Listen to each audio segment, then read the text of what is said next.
Hello and welcome to Ep.2 of the Menopause Unplugged podcast. I am joined today by the lovely Kim. Hi there, Kim. Hey, I'm how good, are you? thank you. So let's talk about your menopause experience then, Kim. So how did you first notice that you were becoming menopausal? Honestly, hindsight being 2020, I had no Yeah, idea. I was putting on about 10 pounds a year for about 3 years, and I'm like, what the hell's going on? I remember going to my doctor, and she was like, well, you can't eat sandwiches anymore. You're not 20. And I'm like, girlfriend, there's just something wrong. yeah. There's something seriously going on here. And, at the time I was eating well, I was exercising, and I just was like, my body is just has a mind of its own. Yes.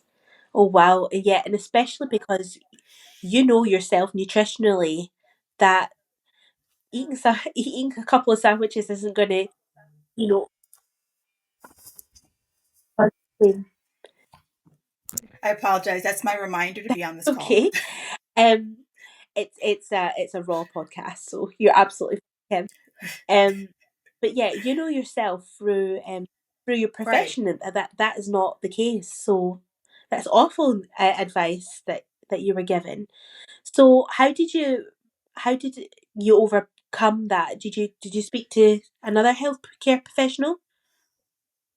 Yeah. So, of course I go on this quest. I was like, there's something seriously going on here. Like, who puts on 10 pounds a year and, you're eating right and exercising. So I just literally like nosedived, and I found a healthcare provider, and, basically she was like, um, she's like, well, you're a little young, but she's like, you could be in the early stages of perimenopause. And she's like, um, and she sat down with me, and she's like, well, what do your periods look like? And I'm like, actually, they've gotten really, really like ridiculously heavy, blah, blah, blah. And so she's like, well, she goes, you're probably in estrogen dominance. And I'm like, okay. Like, I mean, here was like, at least we were trying to unpack the mystery versus, stop eating sandwiches. Good luck with yourself. So that was like the first kind of like, okay, there is something hormonally going on, which I suspected, but I just needed someone to be like, can we start to pull at the string here? And I was fortunate that, I just Googled the shit out of it and found this person. Amazing. So what age were you then when you I suppose discovered that this is what it was? Late Late 30s. Oh 30s. wow, okay. So yeah, really early. Yeah, well, and now that you and I both have gone to the same certification course, so like now you look back, the average age is Yeah. 51, and we know that we could be in perimenopause for at least 10 years. So like I was like just at the handful of symptoms, I was just getting a few of those symptoms that could have been Yes. anything. Absolutely could have been anything, yeah. So um so apart from obviously your periods changing then, which obviously you've then discovered was, you know, was a perimenopause symptom, what other symptoms have affected you? The two biggest ones that I was like, this has to stop, was hot flashes. You and I could be sitting here, and all of a sudden, I would just be drenching with sweat, like I just got out of a spin class, and it was embarrassing because I'm a personal trainer, so I'm sitting here, going through your session with you, and then all of a sudden, like I'm just drenched with sweat, and that was just like debilitating for me. I couldn't sleep because I would be sweating at night. And then you know how it's like you sweat and then you're cold and then like you can't go to sleep. It's just, or changing your clothes because you're all sweaty. The other thing was brain fog. Like I could be in the middle of a session and be like, what were you doing, Nikki? And it just was like, I felt like I was kind of like, back in the day, you would change the channel via like Yeah. a knob. I felt like I was just a little out of Hmm. range from time to time. Oh gosh, yeah, absolutely. So with with obviously your brain fog and everything, it must have really affected your confidence. You, you know, Part of it was like, I know, with my personality, I can kind of just like Mhm. play it off. Like I'm just like, oh, I'm having a bad day, I need Yeah. more coffee. But on the inside, I was like, Yeah, WTF, like this, like they're like something has to give. absolutely. So, was there any particular challenges then that you felt like you had to kind of overcome? For me, it was like this was like this mystery, right? It was like there was a dead body in the room, there was blood everywhere. Like, what the Yeah. hell was going on? And at the time, when I got the your estrogen is too high, there was never really a talk about it being perimenopausal. It was more like, and if I look back, my hormones are always a hot mess. I always had a terrible period, so it didn't really like dawn on me that this was the march towards menopause, because in my head I was like, oh, that happens to you in like your late 40s, early 50s. So like here I am in my 30s, like what the hell? So for me it just became this like mystery that I'm like, there's something going on here. I have this one sniggle of a thing. Now what are the next pieces Hmm. here? Absolutely. So, I know you had obviously said you'd found a medical professional that said that your estrogen levels were obviously too high. Right. Did she then go through a course of treatment with you, or Yeah, so from there it was I did a lot of supplementation. So it was a lot of supplements to help bring down my estrogen level, but also bring up my progesterone level. And that really helped with me tremendously with my sleep. And I think part of the brain fog was the fact that like my sleep is just right? crap. And so I think that, part of that helped, but it was really the thing that, I want everyone who's listening is that is this systematic approach. Like most people want people to come in with this magic wand and like poof, 3 weeks, 3 days later, you feel like the belle of the ball. But the thing I've learned that it's a systemic approach that, okay, sure, right now is Mhm. estrogen, but then once we figure out estrogen, is that the fix, or is there something else downstream that needs to be looked at as well, and so on and so forth. And so I was fortunate that the provider I worked with explained that. She's like, Kim, I don't have magic, Yes. but I do have a system. And, we're going to take it system. She's like, it might take us 10 steps for you to feel much better. It might take us 2 steps, might take us 3 steps. But, from there, it was like we worked with estrogen, and then we steadily moved into like a full blown HRT Right. situation, but it wasn't immediate like Yeah. jump It was a there. lot of figuring out and investigating. Yeah, which I think for many people, like, we all think like, take two of these and call me in Yeah. the morning. And it's unfortunately, I know I wanted that, but at the same time, I knew that I didn't want this like quick fix that I was just going to be like hooked on some type of medication for the rest of my life in order to solve these Sure. symptoms. Yeah. So, what did over what period of time then did you think it took to really figure out what the best preparation of HRT was for you? You'll know again? Whew. I would say it probably was about hmm, like 3 or 4 Okay. years, because I think about like I started with estrogen, and because my estrogen was ridiculously high, and they just started slowly adding progesterone to me while figuring out what was causing my estrogen to be so Yeah. ridiculously high. And so like, was there a natural way to bring down the estrogen? And then once we finally got my estrogen down, then we can start to say, okay, how do we keep it at this level without it going back into the crazy Yeah. zone? And did because of your age as well then, Kim, did your doctor do a lot of blood work with you? Like, Yeah. I'm grateful that my doctor is part vampire. Like, she is very like methodical about her blood work. Every 3 months she's taking blood work. We're always, always checking in what's going on with all of my hormones, not just the estrogen level. She's like, is something else pushing the estrogen yeah. level up?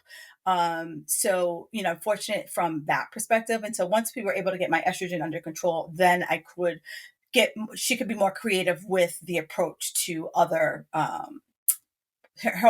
hormone Yes. therapies. No, that's amazing. It's really, really good that she was really on top of it with you. Yeah. Yeah. So I mean, we know how your menopausal symptoms affected you at work. How did it affect your personal relationships? You know what? I'm really, I gotta say, I'm grateful that it didn't affect my relationships that much. I can't say that I just, I know some people have the, massive mood swings and things like that. For me, it was just more, I just was to be sitting at a conversation and I was like, sorry guys, I gotta go to the bathroom because I'm sweating right now.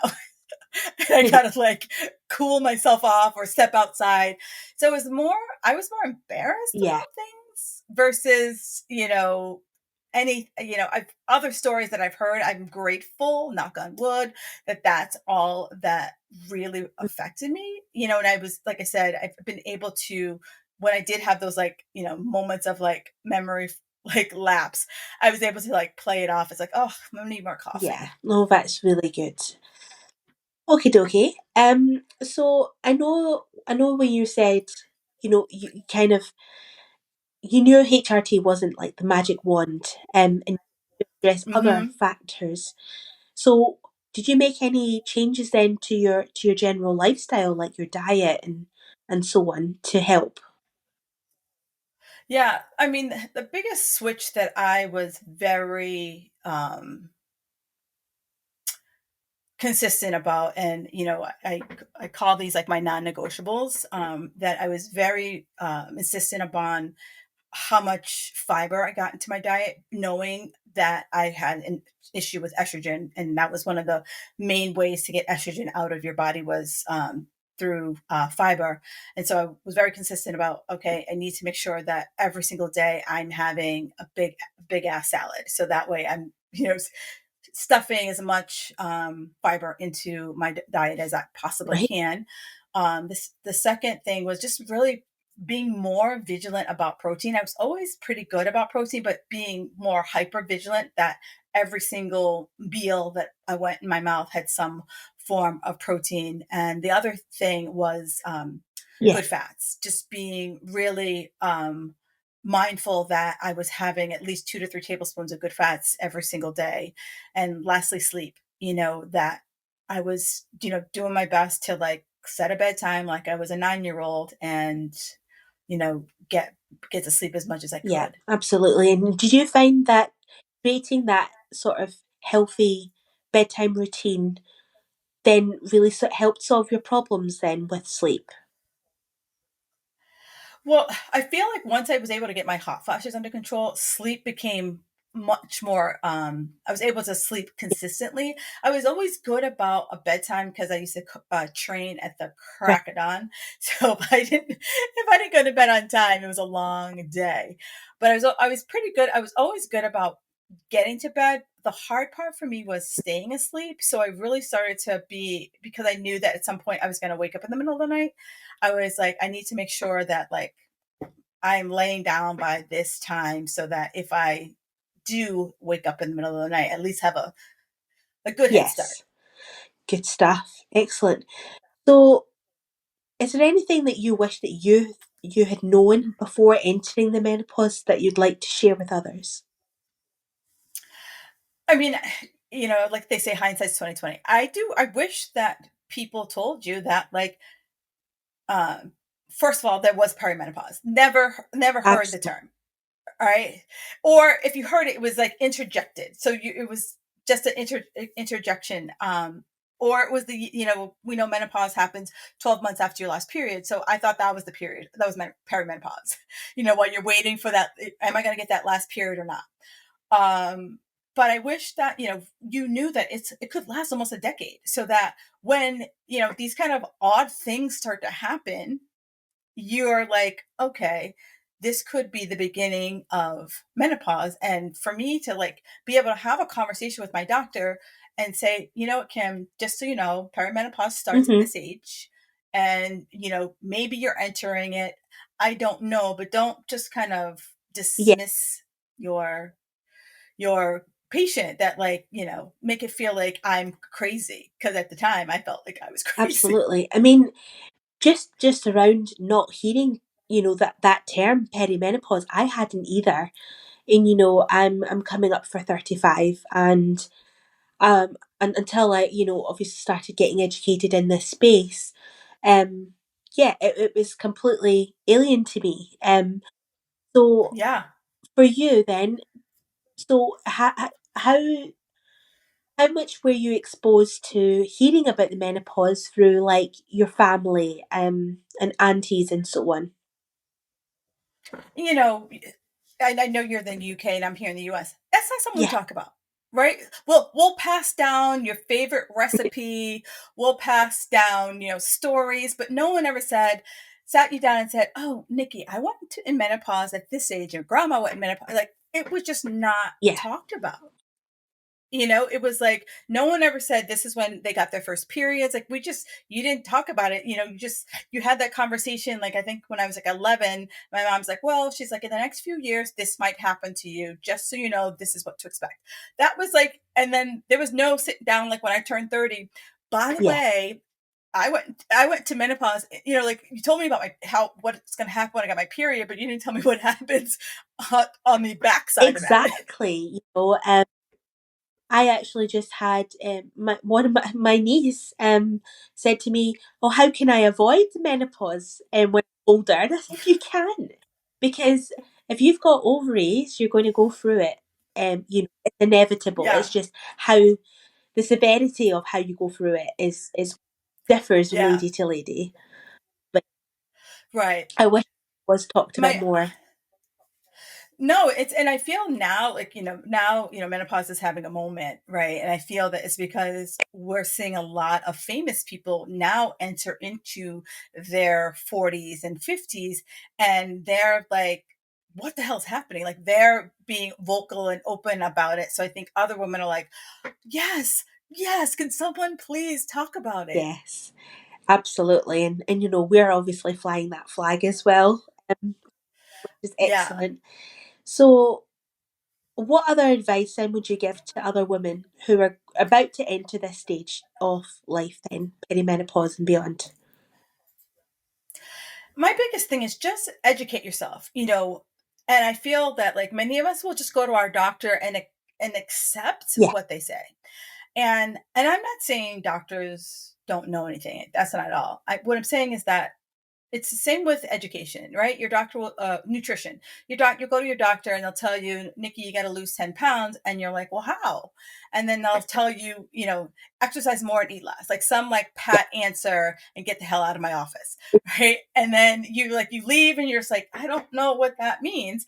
And the same thing with menopause. Like you'll be like, Nikki, you'll say, oh, I got some hot flashes, brain fog. And they'll be like, it's just menopause. And then you're driving home, you're like, but what do I do with that information? So don't feel like you have to take this pat answer. Feel that there are resources out there. Dr. Google, I know sometimes can lead you down a path that you okay, don't want to go to. yes, Right. But there are resources out there, and that you don't have to just like suffer in silence. And it doesn't have to be a hard menopause. Like there are, you know, things that can make it, I'm going to call it yeah, tolerable. But I feel like if you start educating yourself now, like you said, you're in your late 30s. So like I can start thinking about like what would potentially happen to me during menopause, and are there things right now that I can start to be more proactive yes, about? Then now's the time to start to be more proactive versus, feeling like you got to like sprint to the finish line while, the house is on fire. absolutely, yeah. And it's just the small things, isn't it? Like just looking after our health in general, paying attention to Yeah. what we're eating, move a little bit more, Mhm. and not just Yeah. doing it seasonally, not just doing it at New Year or Yeah, or right yeah, before holiday. Yeah.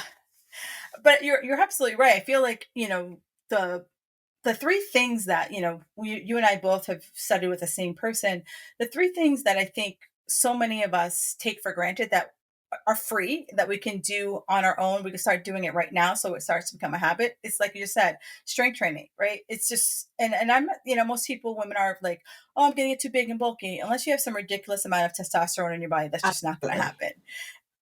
And it doesn't have to be hours at the gym. It could be 15, 20 minutes. It could be done at home, walking, and just like doing things that bring us joy. You have two Yeah, littles at home, and how much of your day is spent running around chasing after your littles, and versus having 5 minutes of Nikki time. And a lot of people will say, "My kids need me," and I'm like, "It's 5 minutes." yeah. I mean, my strength training at the minute really looks really functional. Picking things up, putting Right, things down, picking her up, putting her right. down.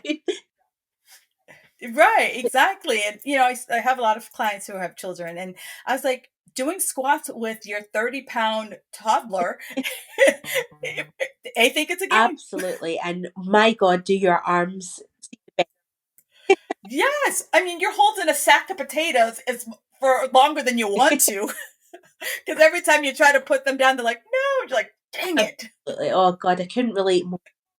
Couldn't relate more.